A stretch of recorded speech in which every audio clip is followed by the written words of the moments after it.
Les institutions de Cassien, livre 4, du règlement des monastères. Après avoir fait connaître les psaumes et les prières dont se compose chaque jour l'office dans les monastères, nous suivrons l'ordre indiqué et nous dirons comment on y forme ceux qui renoncent au monde. Nous exposerons le plus rapidement qu'il nous sera possible les conditions qu'on impose à celui qui veut se donner à Dieu et entrer dans une communauté. Nous nous appuierons pour cela sur les règles des solitaires d'Égypte et sur celles des religieux de Tabenne qui forment dans la Thébaïde un monastère aussi supérieur aux autres, par le nombre des frères que par la sévérité de leur observance. On y compte plus de 5000 religieux qui vivent sous la conduite d'un même abbé, et tous les religieux, pendant toute leur vie, obéissent à leur supérieur avec plus de perfection que ne pourrait le faire un seul d'entre nous pendant peu de temps. 2. De la persévérance dans la vie religieuse. Je pense qu'il faut montrer avant tout comment s'obtiennent cette persévérance, cette humilité, cette soumission si parfaite qui les fait rester dans leur communauté jusqu'à la vieillesse la plus avancée. Leur vertu est si grande que nous ne nous rappelons pas l'avoir vue pratiquée par quelqu'un pendant une année dans nos monastères. Lorsque nous saurons quels sont les commencements de leur vie religieuse, nous comprendrons que, sur de tels fondements, on peut s'élever au sommet de la perfection. 3. Des épreuves de ceux qui se présentent pour être admis dans les monastères. Celui qui désire suivre la règle d'un monastère n'y est admis qu'après y être resté 10 jours et même davantage, couché à la porte du couvent et y avoir donné des preuves de sa persévérance, de sa patience et de son humilité. Il se prosterne aux genoux de tous les frères qui passent et il en est repoussé et rebuté à dessein, comme si ce n'était pas par religion mais par nécessité qu'il désirait entrer dans le monastère. On l'accable d'injures et de reproches pour éprouver sa constance et voir s'il sera capable de supporter les affronts et de résister aux tentations. Lorsqu'on l'admet après cette épreuve, on a grand soin de le dépouiller de tout ce qu'il possède et de ne pas lui laisser une seule pièce de monnaie. Les supérieurs savent bien qu'ils ne pourraient pas suivre longtemps la règle du monastère, y pratiquer l'obéissance et l'humilité, et y vivre heureux dans les privations et la pauvreté, s'ils pouvaient se dire intérieurement qu'ils possèdent encore quelque argent caché. Car dès qu'il éprouverait quelque trouble, la pensée de la ressource qu'il s'est réservée le ferait sortir du monastère, comme la pierre lancée par une fronde. 4. Les monastères ne veulent pas profiter des biens de ceux qui se présentent. On ne reçoit pas même de celui qui entre l'argent qu'il pourrait donner pour les besoins de la communauté. Cette offrande d'abord l'exposerait à l'orgueil et à se croire au-dessus des frères qui seraient plus pauvres. Cette pensée l'empêcherait d'imiter les abaissements du Christ. Il aurait peine à supporter la règle du couvent. Il perdrait bientôt cet esprit de renoncement qui l'animait d'abord dans sa tiédeur. Il nuirait à la communauté en réclamant et en exigeant par une sorte de sacrilège ce qu'il lui aurait apporté.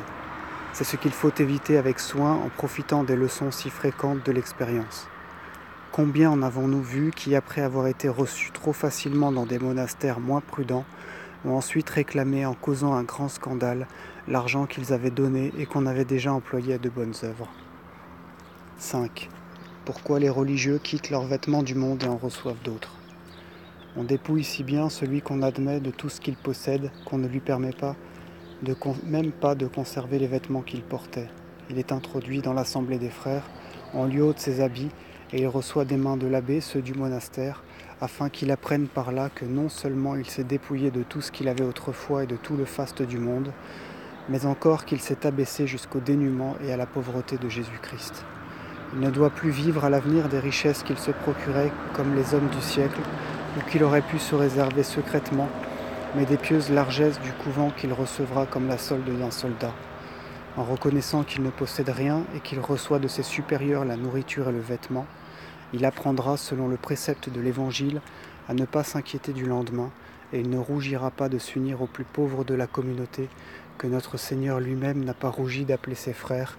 Il se fera gloire au contraire d'être ainsi au nombre de ses serviteurs. 6.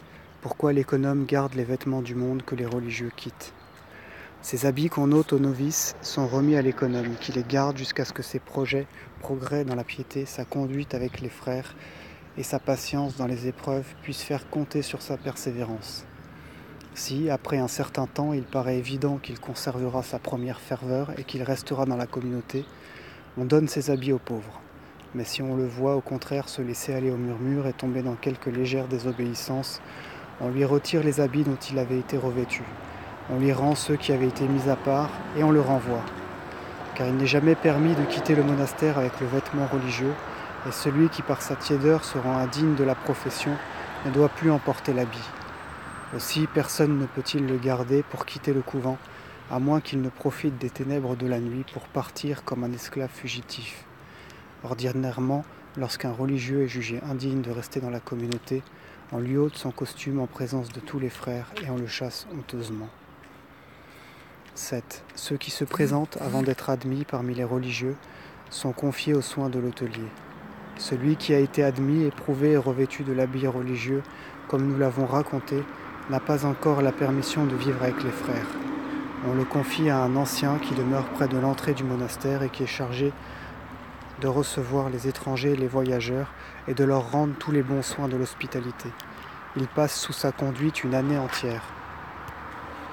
Et lorsqu'il a ainsi montré son zèle envers les étrangers, sans avoir mérité le moindre reproche, lorsqu'il s'est formé par ce premier moyen à l'humilité et à la patience, et qu'il a été reconnu digne, après cette longue épreuve, d'être admis dans la communauté, il doit encore obéir à un autre ancien qui dirige 10 jeunes religieux que l'abbé lui a confiés, comme nous voyons Moïse l'ordonner dans l'Exode. Exode 18, 21. 8. Des exercices auxquels on soumet les novices. Le soin principal de ce directeur est sa grande science pour conduire le jeune religieux à la perfection et de lui apprendre avant tout à vaincre sa volonté. Pour l'exercer à cette vertu, il s'applique sans cesse à lui commander ce qu'il croit le plus contraire à ses inclinations. Les supérieurs savent très bien par expérience qu'un religieux, surtout dans sa jeunesse, ne saurait résister à l'attrait de la sensualité s'il n'a pas appris d'abord à vaincre sa volonté par l'obéissance. Aussi disent-ils tous qu'il est impossible de pouvoir non seulement combattre la colère, la tristesse, la concupiscence, mais encore posséder l'humilité véritable du cœur, l'union avec ses frères, la paix avec tout le monde, et rester même longtemps dans un couvent, si on ne sait pas, avant tout, triompher de sa volonté. 9. Les novices ne doivent rien cacher à leurs supérieurs. Ces exercices sont comme les premières leçons de ceux qu'on veut former à la perfection. Ils servent à discerner si leur humilité est véritable ou si elle est feinte et imaginaire. Pour les aider à acquérir facilement cette vertu, on leur apprend à ne jamais cacher par une fausse honte les pensées qui troublent leur cœur, mais à les faire connaître aussitôt qu'elles naissent à leurs supérieurs, sans chercher à les juger soi-même et en s'en rapportant complètement à lui pour savoir si elles sont bonnes ou mauvaises. Ce moyen déjouera toutes les ruses de l'ennemi qui ne pourra tromper un jeune religieux, malgré son ignorance et son inexpérience, parce qu'il ne se confie pas en ses propres forces, mais dans la sagesse de son supérieur, auquel il découvre toutes les tentations que le démon avait jetées dans son âme comme des traits enflammés. Cet ennemi si subtil n'a pas d'autre moyen de tromper et d'écarrer les jeunes religieux que de leur faire cacher par orgueil ou par honte les pensées qui leur inspirent. Aussi, tous les directeurs disent qu'il est évident qu'une pensée vient du démon lorsque nous rougissons de la découvrir à notre supérieur. 10. De l'obéissance des novices en toutes choses.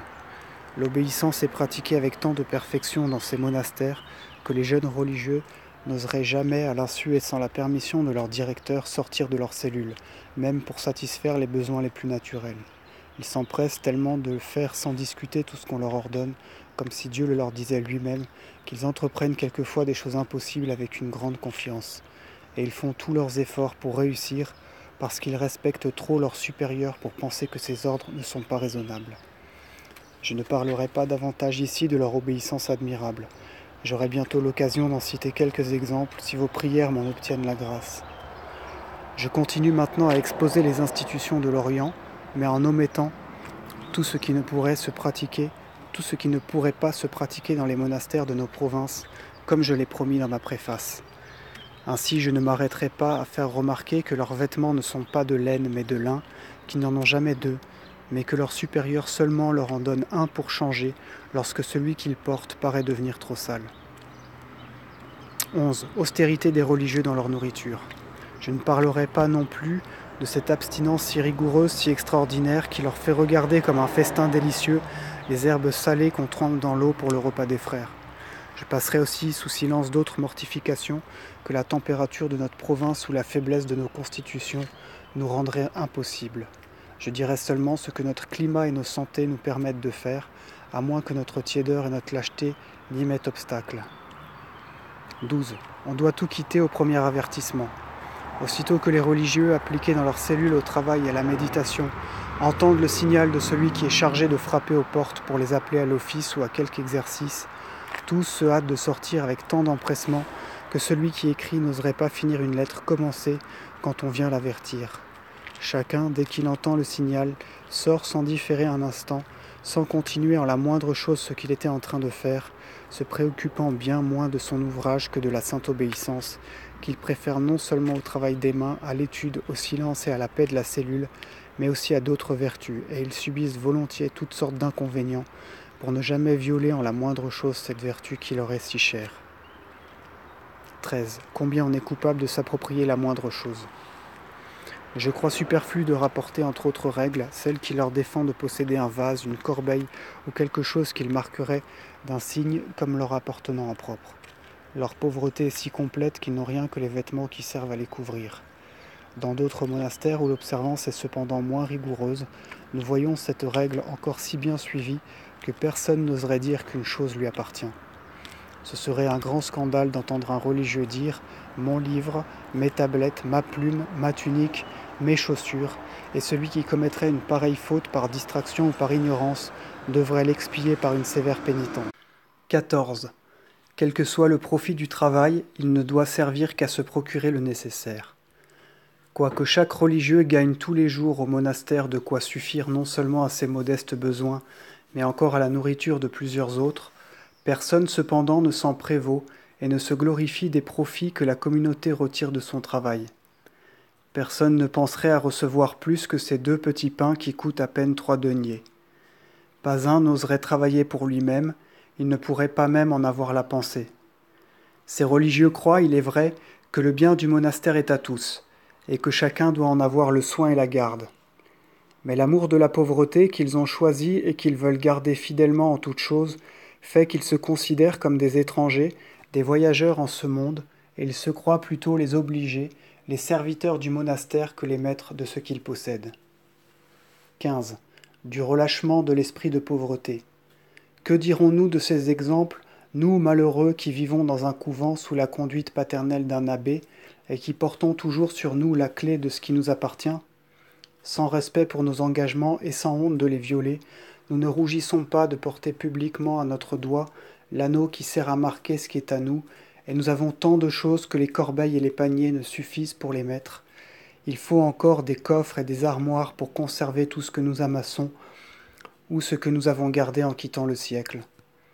Nous nous passionnons tellement pour ces biens, pour ces choses méprisables dont nous voulons avoir la propriété, que si quelqu'un paraît vouloir y toucher du bout du doigt, nous nous irritons contre lui, au point que nous ne pouvons retenir sur nos lèvres et dans nos mouvements l'agitation de notre cœur. Mais ne parlons pas de nos défauts, il vaut mieux passer sous silence des choses qui ne méritent pas qu'on les rappelle, comme l'a dit le prophète, que ma bouche ne parle pas des œuvres des hommes. Psaume 16, 4. J'aime mieux continuer à vous entretenir des vertus de ces saints religieux que nous devons chercher à imiter. Disons encore quelques mots de leurs règles et de leurs usages avant de vous raconter quelques-unes de leurs actions dont je voudrais perpétuer la mémoire. Le meilleur moyen de bien établir ce que je vous ai exposé, c'est de l'appuyer par l'autorité de leurs exemples et de leur vie. 16. Des pénitences publiques pour certaines fautes. Si quelqu'un brise par hasard un vase de terre, une écuelle, il ne peut réparer sa négligence que par une pénitence publique. Lorsque les frères sont réunis au chœur, ils se prosternent à terre pour demander pardon. Il y reste jusqu'à la fin de l'office et il obtient sa grâce lorsque l'abbé lui donne l'ordre de se relever. La même pénitence est imposée à celui qui arrive trop tard au travail ou à l'office, et à celui qui, en récitant un psaume, se trompe, même légèrement. Est soumis à la même peine celui qui fait une réponse inutile, dure ou inconvenante, celui qui accomplit avec négligence ce qui lui est commandé, celui qui se permet le moindre murmure ou qui préfère la lecture au travail et à l'obéissance, celui qui s'acquitte de ses emplois avec mollesse, celui qui, après l'office, ne se hâte pas de rentrer à sa cellule, qui dit un mot à un autre ou qui s'arrête quelque part, ne fût-ce qu'un instant. Celui qui prend la main d'un frère ou s'entretient avec un religieux qui n'habite pas la même cellule que lui. Celui qui prie avec un frère séparé de la prière commune. Celui qui voit un parent ou un ami du monde et lui parle, sans être assisté d'un ancien. Celui qui reçoit une lettre ou en écrit une sans autorisation de l'abbé. Pour toutes ces fautes et pour celles qui leur ressemblent, on se contente de cette punition. Mais pour les autres que nous commettons si facilement et qui nous paraissent cependant plus répréhensibles, telles que les injures et les mépris manifestes, les disputes orgueilleuses, la familiarité avec les femmes, les colères, les querelles, les reproches, les profits qu'on retire de son travail, l'amour de l'argent, le désir et la possession des choses inutiles que les autres frères n'ont pas, les repas extraordinaires qu'on fait en cachette, la pénitence dont nous avons parlé ne suffit pas. On les punit par des châtiments corporels ou par le renvoi du monastère. 17. De la lecture pendant les repas. L'usage de faire dans les couvents une lecture pieuse pendant que les frères sont à table ne vient pas des solitaires d'Égypte, mais ceux de Cappadoce. Il est certain qu'ils ont établi cette règle non pas tant pour s'occuper de saintes pensées que pour éviter des conversations inutiles et frivoles, et surtout pour empêcher les contestations qui naissent pendant les repas et qu'ils ne croyaient pouvoir arrêter l'une d'une autre manière. Les solitaires d'Égypte et principalement ceux de Thabène gardent tous un si profond silence que parmi ces religieux si nombreux qui mangent ensemble, il n'y en a pas un seul qui ose ouvrir la bouche. Il faut excepter celui qui est chargé d'une dizaine, et encore est-ce plutôt par des signes et des paroles qui indiquent ce qui est nécessaire d'enlever ou d'apporter sur la table. Ce silence est rigoureusement gardé pendant les repas, et les religieux abaissent leurs capuchons sur leurs yeux pour éviter la tentation de satisfaire leur curiosité. Ils ne peuvent voir que la table et les aliments qu'on leur sert. Personne n'aperçoit ce qu'un autre mange. 18. Défense de manger et de boire hors des repas de la communauté. Il est expressément défendu de rien prendre hors le réfectoire avant ou après le repas de la communauté.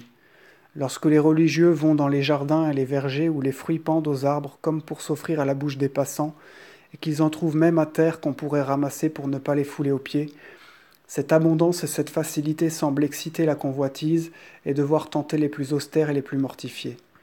Mais ils croiraient commettre un sacrilège non seulement s'ils en mangeaient, mais s'ils y touchaient même de la main. Ils ne goûtent jamais qu'aux fruits que l'économe fait servir au réfectoire pour toute la communauté. 19. Les religieux servent tour à tour leurs frères au réfectoire. Pour ne rien omettre de ce qui regarde les usages des monastères, je pense qu'il faut dire un mot de ce qui se fait dans les autres pays pour le service ordinaire des frères. Dans la Mésopotamie, la Palestine, la Cappadoce et dans tout l'Orient, des religieux sont désignés chaque semaine pour servir les autres, et leur nombre varie selon l'importance de la communauté. Ils s'acquittent tour à tour de ce devoir avec tant de zèle et d'humilité qu'on ne trouverait jamais un esclave qui servit aussi bien le maître le plus cruel et le plus puissant. Et non seulement ils remplissent ces devoirs que la règle leur impose, mais ils se lèvent encore la nuit pour aider ceux qui en sont aussi chargés, et ils cherchent par tous les moyens à leur en éviter la peine. Ce service commence avec la semaine et finit au souper du dimanche. Après avoir ainsi servi toute la semaine, ceux qu'on doit remplacer lavent les pieds à tous les frères lorsqu'ils se rassemblent le dimanche soir pour dire les psaumes qui précèdent le coucher. Ils le font en suivant les rangs et demandent à chacun cette permission comme une faveur et une récompense de leur service de toute la semaine. En finissant ainsi d'accomplir le précepte du divin maître, ils conjurent les frères de prier tous ensemble pour eux, afin que Dieu leur pardonne les fautes qu'ils auraient pu commettre par ignorance ou par faiblesse, et que sa bonté veuille bien recevoir leur travail comme un sacrifice d'agréable odeur. Le jour suivant, après l'office du matin, ceux qui ont servi remettent à ceux qui leur succèdent tous les instruments et les vases dont ils ont fait usage. Ils en prennent un grand soin, et veillent à ce que rien ne se perde et ne se détériore. Ils regardent comme sacré tout ce qui appartient à la communauté, et ils croiraient avoir à rendre compte, non pas seulement à l'économe, mais à Dieu même, de la moindre perte qui arriverait par leur négligence. Pour vous faire comprendre avec quel soin et quelle fidélité ils s'observent cette règle, il me suffira d'en donner un exemple. Vous avez désiré tout connaître et vous voulez même que je vous répète ce que vous savez déjà. Je fais tous mes efforts pour vous satisfaire, mais je crains de dépasser les limites que je me suis tracées. 20. De 3 grains de lentilles trouvés par l'économe. Un jour, l'économe vit en passant 3 grains de lentilles que le frère de semaine, très pressé, avait laissé tomber par terre avec l'eau où il les lavait pour les faire cuire. Il alla aussitôt consulter l'abbé qui jugea le frère comme un gardien négligent, un dissipateur du bien sacré du monastère, et lui interdit la prière commune. Sa faute ne lui fut pardonnée qu'après l'avoir expiée par une pénitence publique. Non seulement ces saints religieux ne croient plus s'appartenir, mais ils pensent que ce dont ils se servent est consacré à Dieu, et que tout ce qui est une fois entré dans le monastère doit être traité avec grand respect comme une chose sainte. Ils font tout, ils disposent de tout avec une foi si grande que même pour les choses les plus petites, les plus ordinaires et qui semblent méprisables, lorsqu'ils changent un objet de place, lorsqu'ils remplissent un vase d'eau et qu'ils l'offrent à quelqu'un pour boire, lorsqu'ils ôtent un brin de paille de la chapelle ou d'une cellule, ils sont persuadés qu'ils en recevront de Dieu une récompense. 21. Du zèle de quelques religieux à servir leurs frères. Nous avons connu des frères pendant la semaine desquels le bois manqua si bien qu'il n'y en avait pas un morceau pour faire cuire la nourriture des solitaires. L'abbé ordonna qu'on se contenterait de légumes crus, tant qu'on ne pourrait s'en procurer d'autres, et les religieux se soumirent avec joie à cette nécessité. Mais ceux qui étaient de semaine, craignant de perdre la récompense de leur peine, s'ils ne préparaient pas la nourriture de la communauté comme à l'ordinaire, s'imposèrent volontairement une tâche bien difficile. Ils parcoururent les lieux arides et stériles, où il n'y a pas même de broussailles, comme dans nos contrées, et où on ne trouve que les branches coupées des arbres fruitiers, et ils traversèrent le désert jusqu'à la mer morte, ramassant les petits débris et les épines que le vent y disperse, et les rapportant au monastère afin de préparer les aliments. Ainsi, grâce à leur zèle et à leur dévouement pour leurs frères, rien ne fut changé au repas. Ils auraient bien pu s'excuser sur le manque de bois et sur l'ordre du supérieur, mais ils ne voulurent pas abuser de la permission et se priver de leur peine et de leur récompense. 22. Usage particulier des solitaires de l'Égypte pour le service des frères. Nous avons dit que cette règle était en usage dans tout l'Orient et que nous devions aussi la suivre dans nos contrées. Mais en Égypte, où on tient beaucoup au travail, cette coutume de changer les frères toutes les semaines ne s'observe pas, dans la crainte que ce service ne nuise à leur ouvrage en l'interrompant. On confie à un des religieux les plus sûrs le soin du cellier et de la cuisine, et il continue à remplir cette charge tant que ses forces et son âge le lui permettent. Sa tâche d'ailleurs n'est pas bien pénible, car les religieux le tourmentent peu pour préparer et cuire leurs aliments. Ils mangent surtout des légumes frais ou secs, et c'est un grand festin quand on leur sert tous les mois des feuilles de poireaux hachées, des choux, du sel, des olives et de petits poissons salés qu'ils appellent des harengs. 23. De l'abbé Jean et de la déférence qu'avait pour lui l'empereur Théodose. Puisque ce livre traite des moyens que celui qui renonce au monde prend pour arriver par une humilité véritable et une obéissance parfaite au plus haut degré des autres vertus, je pense qu'il est nécessaire de rapporter ici quelques exemples des anciens solitaires qui se sont distingués sous ce rapport. J'en choisirai seulement quelques-uns dans un très grand nombre pour encourager à les imiter ceux qui aspirent à la perfection sans m'écarter du plan que je me suis tracé. Je me contenterai d'en citer 2 ou 3. Le premier exemple est celui de l'abbé Jean qui demeurait près de Lycon, ville de la Thébaïde. Ce saint homme, par la vertu d'obéissance, avait mérité le don de prophétie, et était devenu si célèbre dans le monde que les rois même lui rendaient hommage. Quoiqu'il demeurât, comme nous l'avons dit, aux extrémités de la Thébaïde, l'empereur Théodose n'osait pas entreprendre une guerre importante sans le consulter. Ses avis étaient pour lui des oracles du ciel, et c'est en les écoutant qu'il triomphait des ennemis les plus redoutables. 24. Admirable obéissance de l'abbé Jean, il arrose pendant 1 an un bâton desséché. Ce bienheureux solitaire, depuis sa jeunesse jusqu'à l'âge mûr, servit son supérieur et le soigna tant qu'il vécut avec une humilité si grande que ce bon vieillard lui-même s'étonnait de son obéissance. Pour l'éprouver et voir si cette vertu venait d'une foi véritable et d'une grande simplicité de cœur, ou d'une certaine affection et soumission complaisante pour celui qui commandait, il lui ordonnait souvent de faire des choses inutiles et même impossibles. J'en citerai 3 qui montreront l'esprit et la sincérité de son obéissance. Son supérieur prit dans son bûcher un petit bâton qui avait été autrefois coupé pour la cuisine et qui, n'ayant pas servi, était non seulement sec, mais presque pourri. Il l'enfonça en terre en présence de Jean et lui commanda d'aller chercher 2 fois par jour de l'eau pour l'arroser, afin que l'humidité lui fit reprendre racine, qu'il reverdit, que son feuillage charmât les yeux et que son ombrage fût agréable à ceux qui viendraient s'y reposer pendant les chaleurs de l'été. Le disciple reçut cet ordre avec son respect ordinaire, sans penser à l'inutilité de son obéissance. Il allait tous les jours chercher de l'eau à près de 2000 et ne manqua jamais d'arroser le bâton pendant toute une année. La maladie, les fêtes, les occupations les plus pressantes, qui pouvaient l'excuser, les rigueurs même de l'hiver, ne l'empêchèrent pas une seule fois de faire ce qui lui avait été commandé.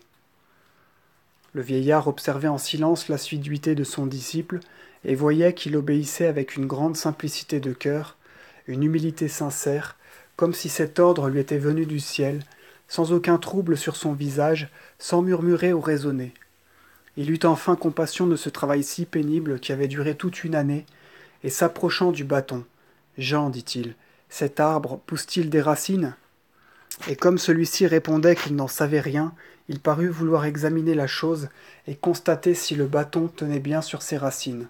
Il l'arracha facilement et le jeta en lui recommandant de ne plus l'arroser. 25. Il jette une fiole d'huile par la fenêtre.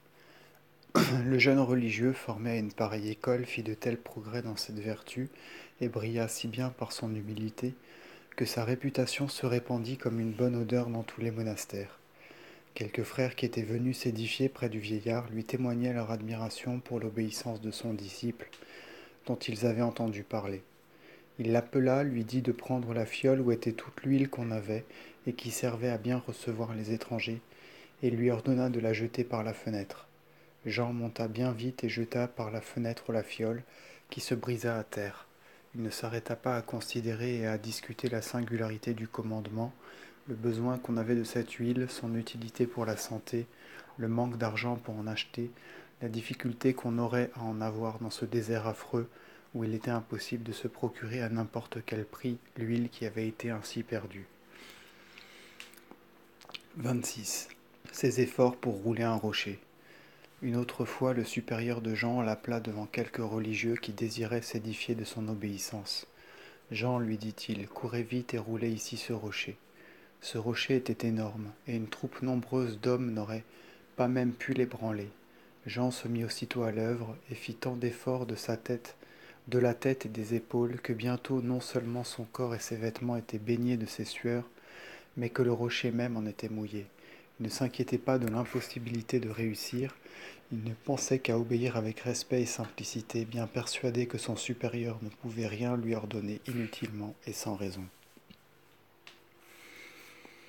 27. Patience et obéissance d'un autre solitaire. Ces quelques traits de l'abbé Jean, pris entre mille, suffisent. Parlons maintenant de l'abbé Mucius, qui mérite aussi d'être cité. Lorsque ce saint homme voulut renoncer au monde, il demeura si longtemps à la porte du monastère que sa persévérance força les religieux à le recevoir, contrairement à leurs usages, avec son jeune fils qui avait à peine 8 ans. Dès qu'ils furent admis, non seulement on les confia à des directeurs différents, mais on les mit dans des cellules très éloignées l'une de l'autre, de peur que le père, en voyant son fils, ne retrouvât dans cette jouissance tous les biens qu'il avait abandonnés. Il devait oublier qu'il avait été riche, et aussi qu'il était père. Pour mieux éprouver si la tendresse naturelle qu'il pouvait avoir ne nuisait pas à cette obéissance, à cette abnégation chrétienne que doivent préférer à tous ceux qui renoncent au monde, on négligeait à dessein son enfant, on le revêtait de haillons et on l'entretenait si mal que sa vue devait plutôt affliger que réjouir son père. Quelquefois même on le maltraitait en sa présence et il rencontrait sans cesse le pauvre innocent, la figure baignée de larmes ou souillée par celle qu'il avait répandue. Quoiqu'il vît ainsi son fils tous les jours, la tendresse paternelle ne l'ébranla pas, elle resta toujours fidèle à l'amour du Christ et à la vertu de la sainte obéissance. Il ne regardait plus comme son fils celui qu'il avait offert avec lui-même à Dieu, il ne s'inquiétait pas des injures qu'il souffrait, et il s'encourageait au contraire en voyant qu'il ne les supportait pas inutilement. Au lieu de se troubler de ses larmes, il ne pensait qu'à ses progrès dans l'humilité et la perfection. Le supérieur de la communauté, qui remarquait le calme et la force de son âme, voulut savoir jusqu'où irait sa constance. Un jour qu'il voyait l'enfant pleurer, il parut s'irriter contre lui et il ordonna au père de le prendre et d'aller le jeter à la rivière. Le père, comme s'il eût reçu cet ordre de Dieu même, prit aussitôt son enfant dans ses bras et courut bien vite au bord de l'eau, où il eût accompli certainement cet acte de foi et d'obéissance, si des religieux, qui avaient été prévenus, ne l'eussent arrêté et n'eussent repris l'enfant qui était presque déjà dans la rivière. Le père avait obéi, et sans cette intervention, le sacrifice était consommé. 28. Révélation sur les mérites de ce solitaire. Cet acte de foi et de piété fut si agréable à Dieu qu'il voulut sur-le-champ en rendre témoignage. Une lumière d'en haut fit connaître à l'abbé que ce religieux avait égalé par son obéissance le mérite du patriarche Abraham. Et peu de temps après, l'abbé, sur le point de mourir, le désigna en présence de tous les frères comme son successeur dans le gouvernement du monastère. 29. Obéissance et humilité d'un autre religieux. Je parlerai aussi d'un religieux que j'ai connu et qui appartenait dans le monde à une grande famille. Il était fils d'un comte très riche et il avait reçu la plus brillante éducation. Lorsqu'il quitta ses parents et se présenta au monastère, le supérieur, pour éprouver son humilité et l'ardeur de sa foi, lui ordonna de prendre 10 paniers d'osier qu'il n'était pas nécessaire de vendre publiquement, de les charger sur ses épaules et de les porter ainsi dans toutes les rues de la ville, lui imposant cette condition, qui devait rendre l'épreuve plus longue, de ne pas les céder, si quelqu'un voulait les acheter, tous à la fois, mais de les vendre un à ceux qui en demanderaient. C'est ce qu'il fit avec une grande dévotion en foulant aux pieds le respect humain pour l'honneur et l'amour du Christ. Il prit les paniers sur ses épaules, en retira le prix convenu et rapporta l'argent au monastère. Il ne s'effraya pas de la nouveauté de cet emploi si misérable, et ne considéra aucunement la bassesse de cet acte, la splendeur de sa naissance et les affronts que pouvait lui attirer cette vente. Il désirait, par la sainte vertu de l'obéissance, acquérir cette humilité du Christ qui est la noblesse véritable. 30. Comment l'humilité de l'abbé Pinuf lui fait quitter son monastère. La longueur de ce livre nous presse de finir, mais l'utilité de l'obéissance, qui tient le premier rang parmi les autres vertus, ne nous permet pas de passer sous silence quelques exemples de ceux qu'elle a rendus célèbres. Pour contenter tout le monde, sans être long et sans tromper les désirs de personne, nous citerons encore l'humilité d'un religieux qui n'était pas un commençant, mais un abbé d'une grande perfection. Et ce que nous en dirons pourra non seulement instruire les plus jeunes, mais aussi exciter les plus anciens à la pratique de l'humilité.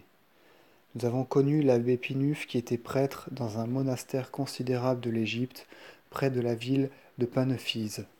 Sa vie, son âge et la sainteté de son caractère le faisaient vénérer par tout le monde. Mais comme il voyait que cette considération l'empêchait de pratiquer l'humilité qu'il recherchait de toute son âme, il s'enfuit secrètement du monastère et se retira seul sur les confins de la Thébaïde. Il y quitta le costume religieux revêtu des habits séculiers et se rendit au couvent de Tabenne qu'il savait être des plus austères. Il espérait qu'on ne le connaîtrait pas à une telle distance et qu'il pourrait facilement se cacher à cause de la grandeur du monastère et de la multitude des religieux. Il resta très longtemps à la porte, se prosternant aux pieds de tous les frères et sollicitant avec instance son admission. Il fut admis après bien des épreuves. On lui reprochait son extrême vieillesse et on lui disait qu'après avoir passé toute sa vie dans le monde, il voulait entrer dans le couvent parce qu'il ne pouvait plus se procurer aucun plaisir, et que c'était bien moins par religion que pour ne pas mourir de faim et de misère. On le regarda comme un vieillard qui n'était bon à rien, et on le mit à cultiver le jardin en le confiant à la direction d'un frère beaucoup plus jeune que lui. Il se soumit si bien à cet emploi qu'il put pratiquer d'une manière parfaite cette vertu de l'humilité qu'il aimait tant. Non seulement il s'acquittait tous les jours des travaux du jardin, mais il faisait encore tous les ouvrages qui répugnaient aux autres parce qu'ils étaient trop vils et trop pénibles. Souvent il se levait la nuit pour ces choses à l'insu de tout le monde, et personne ne se doutait que c'était lui qui les avait faites. Il vécut ainsi 3 ans, pendant lesquels ses frères le cherchaient dans toute l'Égypte. Enfin un religieux qui venait de ce pays le vit, et le reconnut avec peine, à cause de la grossièreté de ses habits et de la bassesse de son emploi. Il était toujours penché à sarcler la terre, à bêcher les légumes, puis il apportait du fumier sur ses épaules et l'étendait aux racines. Le frère, le voyant à l'œuvre, hésita longtemps à le reconnaître, mais il s'approcha de plus près, examina avec soin sa figure et le son de sa voix, et se jeta aussitôt à ses pieds. Ceux qui le virent furent bien surpris de cet honneur rendu à un homme qu'ils prenaient pour un novice à peine sorti du monde, et le dernier de la communauté. Mais ils furent plus étonnés lorsqu'ils apprirent son nom, qui était parmi eux en grande réputation. Tous les frères vinrent lui demander pardon de leur ignorance et de l'avoir gardé si longtemps parmi les plus simples et les plus jeunes. Mais lui, tout en larmes, se plaignait de ce que la malice du démon le privait de cette humble condition qui lui convenait si bien. Il s'était réjoui de l'avoir trouvé après l'avoir cherché longtemps, et il regrettait de n'avoir pas mérité d'y finir sa vie. Il fut reconduit à son ancien monastère, et on le surveilla avec soin pour qu'il ne s'échappât pas une autre fois. 31. L'abbé Pinuf est ramené à son monastère. Après y être resté quelque temps, le désir de l'obscurité le reprit avec tant de force qu'il profita du silence et des ténèbres de la nuit pour fuir encore du monastère. Ce ne fut plus dans la province voisine, mais dans des terres ignorées et lointaines qu'il se réfugia. Il s'embarqua sur un vaisseau pour aller en Palestine, où il espérait mieux se cacher parce que son nom même y serait inconnu. Lorsqu'il y fut arrivé, il se présenta à notre couvent, qui n'était pas éloigné de la grotte où notre Seigneur Jésus-Christ a bien voulu naître de la Vierge Marie. Il y resta quelque temps, mais comme le dit l'Évangile, la cité placée sur la montagne ne peut être cachée. Quelques religieux de l'Égypte qui étaient venus par dévotion visiter les lieux saints le reconnurent et le décidèrent par leur instant de prière à revenir dans son ancien couvent. 32. Conseil de l'abbé Pinuf à un religieux en le recevant dans son monastère. Lorsque nous fûmes en Égypte, nous recherchâmes avec empressement le saint vieillard qui avait bien voulu nous témoigner de l'affection pendant qu'il était dans notre monastère, et nous lui entendîmes faire en notre présence à un religieux qu'il recevait une exhortation si importante que je crois très utile de la rapporter dans ce livre. Vous savez, lui dit-il, combien de jours vous êtes resté à la porte du monastère avant d'y être reçu aujourd'hui. Comprenez d'abord la cause des difficultés qu'on vous en a faites. L'intelligence que vous en aurez vous sera très utile dans la voie où vous désirez entrer, et vous deviendrez un bon serviteur du Christ. 33. De la récompense et du châtiment qui attendent les religieux. Une gloire immense est promise à ceux qui servent Dieu fidèlement en suivant la règle de cette communauté, mais aussi de grands châtiments sont préparés pour ceux qui s'acquittent avec tiédeur des devoirs de leur profession et qui ne donnent pas les fruits de sainteté que les hommes en attendent. L'Écriture nous apprend qu'il vaut mieux ne pas faire de vœux que mal les remplir. Ecclésiaste verset 3. Et celui qui fait mal l'œuvre de Dieu est maudit. Jérémie 48:10. Si nous avons différé longtemps à vous recevoir, ce n'est pas que nous ne désirions ardemment le salut de tous les hommes, et que nous ne voulions aller au-devant de tous ceux qui souhaitaient se convertir à Jésus-Christ, mais nous avons craint de nous rendre coupables de légèreté devant Dieu, et de vous charger vous-même d'un trop lourd fardeau, en vous recevant trop facilement sans vous faire bien comprendre la gravité de vos engagements. C'était vous exposer à tomber ensuite dans la tiédeur ou l'apostasie.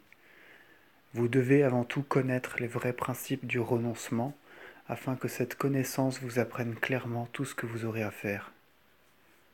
34. La vie religieuse est un sacrifice et une ressemblance avec Jésus-Christ crucifié. Ce renoncement est le signe public de la mortification et de la croix. Vous devez savoir qu'aujourd'hui même vous êtes mort au monde et à ses œuvres, à ses désirs, et que selon l'apôtre, vous êtes crucifié pour le monde, comme le monde l'est pour vous. Galates 6,14. Considérez les obligations de la croix à laquelle vos vœux vous attachent sur cette terre, puisque ce n'est plus vous qui vivez, mais que celui-là vit en vous qui a été crucifié pour vous. Galates 2,29. Nous devons en cette vie reproduire l'image de notre Seigneur lorsqu'il était attaché pour nous sur la croix, afin que selon la parole de David, Psaume 118-120, la crainte du Seigneur perce notre chair et que toute notre volonté, tous nos désirs ne soient plus assujettis à la concupiscence, mais attachés à la mortification. Nous accomplirons ainsi le précepte du Seigneur qui a dit « Celui qui ne prend pas sa croix pour me suivre n'est pas digne de moi ». Saint Matthieu 16, 23. Mais peut-être direz-vous, comment un homme peut-il porter sans cesse sa croix? Comment peut-il être à la fois vivant et crucifié? Je vais vous l'expliquer en peu de mots. 35. Notre croix est la crainte du Seigneur. Notre croix est la crainte du Seigneur. Comme celui qui est crucifié ne peut plus remuer ses membres selon sa volonté, nous ne devons pas vouloir et désirer ce qui est agréable et nous plaît maintenant, mais uniquement ce qu'ordonne la loi de Dieu à laquelle nous nous sommes soumis. Celui qui souffre sur la croix ne regarde plus les choses présentes, ne songe plus à ses caprices et ne s'inquiète plus du lendemain. Il n'a plus l'ambition d'acquérir et ne connaît plus la colère et l'envie. Il ne se plaint pas des injures qu'on lui a faites et il oublie celles qu'il a reçues. Il se croit mort à tout et son cœur est déjà où il doit bientôt aller. De même, nous, que la crainte du Seigneur a crucifié, nous devons mourir à tout, non seulement aux vices de la chair, mais encore aux choses les plus simples, ayant les yeux de notre âme toujours fixés où nous devons espérer aller à chaque instant. C'est ainsi que nous pourrons mortifier toutes nos convoitises, toutes les affections de la chair. 36. Le renoncement est inutile si nous nous mêlons encore des affaires du monde. Prenez donc garde de rechercher encore quelques-unes des choses auxquelles vous avez renoncé et de revenir du champ évangélique où vous travaillez pour reprendre, malgré la défense du Seigneur, la tunique dont vous vous êtes dépouillé. Ne retournez pas aux désirs terrestres et aux viles jouissances de ce monde, et ne désobéissez pas au Christ en descendant du toit de la perfection pour ramasser quelque chose des biens que vous avez rejetés. Craignez que le souvenir de vos parents et de vos anciennes affections ne vous rappelle aux soins et aux inquiétudes de la terre, et que, suivant la menace du Sauveur, après avoir mis la main à la charrue, vous ne regardiez en arrière et vous ne deveniez impropre au royaume des cieux. Saint Luc 9, 62. Prenez garde que l'orgueil que vous foulez aux pieds maintenant par l'ardeur de votre foi et par votre humilité sincère ne se relève et ne ressuscite en vous lorsque vous commencerez à goûter la beauté des psaumes et le bonheur de votre profession. Méditez ce que dit l'apôtre. Si vous rétablissez ce que vous avez détruit, vous vous rendez vous-même prévaricateur. Galates 2, 18. Persévérez au contraire jusqu'à la fin dans ce dénuement, cette nudité que vous avez embrassée en présence de Dieu et des anges. Pour être admis dans ce monastère, vous êtes resté 10 jours à la porte en nous suppliant avec larmes. Ne persévérez pas seulement dans cette humilité et cette patience, mais augmentez-les encore et faites des progrès. Vous seriez bien à plaindre si, au lieu de développer ces commencements et de tendre à la perfection, vous vous mettiez à descendre plus bas que vous n'étiez. Ce n'est pas celui qui aura commencé, mais celui qui persévérera jusqu'à la fin de cette sainte profession qui sera sauvé. Saint Matthieu 24, 30. 37. Le démon nous tend des pièges jusqu'à la mort, il faut les découvrir de loin. Le serpent, notre ennemi le plus perfide, est toujours sur nos pas pour nous dresser des embûches, et jusqu'à notre dernier jour il s'efforce de nous faire tomber. À quoi vous servirait d'avoir bien commencé, d'avoir renoncé d'abord à tout avec une grande ferveur, si vous n'êtes pas dans les mêmes dispositions en mourant, si vous ne conservez pas jusqu'à votre dernière heure cette humilité, cette pauvreté du Christ que vous aviez choisi devant lui et que vous vous étiez engagé à garder. Si vous voulez pouvoir tenir vos promesses, observez toujours bien la tête du serpent, c'est-à-dire le commencement de ses tentations, et faites-les connaître sur le champ à votre supérieur. Vous briserez sa tête, vous déjouerez toutes ses ruses, si vous ne rougissez pas de découvrir ainsi toutes les pensées qu'il vous présente. 38. Comment il faut prévoir les tentations et se borner à imiter quelques saints religieux. Suivez le précepte de l'Écriture, et puisque vous êtes entrés au service du Seigneur, demeurez dans la crainte de Dieu. Ecclésiaste 2, 1. Et préparez votre âme non pas au repos, à la paix et aux délices, mais à la tentation et à la souffrance. C'est par beaucoup de tribulations qu'il faut entrer dans le royaume de Dieu. Acte 14, 21. La porte est petite et la voie qui conduit à la vie est étroite, et il y en a bien peu qui la trouvent. Considérez que vous avez été choisis pour être de ce petit nombre, et ne vous laissez pas entraîner à la tiédeur par l'exemple de la multitude, mais vivez comme ces quelques élus, afin de mériter d'être avec eux dans le royaume du ciel. Il y a beaucoup d'appelés, mais peu d'élus, et c'est à ce petit troupeau que le Père a bien voulu donner son héritage. Saint Luc 12, 32. Ne croyez pas que ce soit une faute légère de s'engager à la perfection et de vivre d'une manière imparfaite. Voici les degrés qu'il faut prendre pour arriver à la perfection. 39. De la méthode à suivre pour parvenir à la perfection. La crainte du Seigneur est, comme je l'ai dit, le principe et la garde de notre salut. C'est par elle que ceux qui désirent la perfection commencent leur conversion, corrigent leurs défauts et conservent leurs vertus. Dès qu'elle pénètre le cœur de l'homme, elle y fait naître le mépris des choses de la terre, l'oubli des parents et l'horreur du monde. L'humilité s'acquiert par le mépris et le renoncement. Un religieux prouve son humilité, 1. S'il mortifie en tout sa volonté, 2. S'il ne cache jamais à son supérieur non seulement ses actions mais encore la moindre de ses pensées, 3. S'il ne se confie pas à son propre jugement, mais s'il suit en tout celui de son supérieur, dont il écoute les avis avec joie et empressement. 4. s'il est pour tout le monde plein d'obéissance, de douceur et d'une grande patience. 5. Si bien de blesser quelqu'un, si bien loin de blesser quelqu'un, il ne se plaint pas, ne s'attriste pas des injures que lui font les autres. 6. S'il ne fait rien, n'entreprend rien qui ne soit conforme à la règle et à l'exemple des anciens. 7. S'il est content de tout ce qu'il abaisse, et si dans tous les ordres qu'il reçoit, il se regarde comme un mauvais ouvrier, un indigne serviteur. 8. S'il se croit le dernier de tous, et s'il le dit, non pas du bout des lèvres, mais dans le fond de son cœur. 9. S'il retient sa langue et n'élève jamais la voix. 10. S'il ne se laisse pas aller facilement au rire et à la joie. C'est à ces signes et à d'autres semblables qu'on reconnaît une humilité sincère. Lorsque vous posséderez véritablement cette vertu, elle vous élèvera bien vite à un degré supérieur, à la charité qui ne connaît plus la crainte et qui vous fera faire naturellement et sans peine ce que vous accomplissiez auparavant avec répugnance, parce que vous ne vous occuperez plus des difficultés, mais que vous agirez par amour du bien et de la vertu. 40. Le religieux doit rechercher les exemples de perfection dans un très petit nombre. Pour parvenir plus facilement à cette disposition, vous devez dans le monastère chercher à imiter les exemples de quelques religieux, d'un ou deux seulement, plutôt que d'un grand nombre, car il y en a toujours peu qui pratiquent réellement la perfection, et il vous sera plus utile de recevoir les leçons d'un seul pour vous former à la vie monastique. 41. Recommandation à ceux qui vivent en communauté. Si vous voulez vivre et combattre avec persévérance sous cette sainte règle, 3 choses surtout vous sont nécessaires. Vous devez pratiquer ce que dit le psalmiste. Pour moi, j'étais comme un sourd qui n'entend pas, et comme un muet qui n'ouvre pas la bouche, et je suis devenu comme un homme insensible qui ne peut rien répondre. Psaume 37, 14. Vivez aussi comme un sourd, un muet, un aveugle.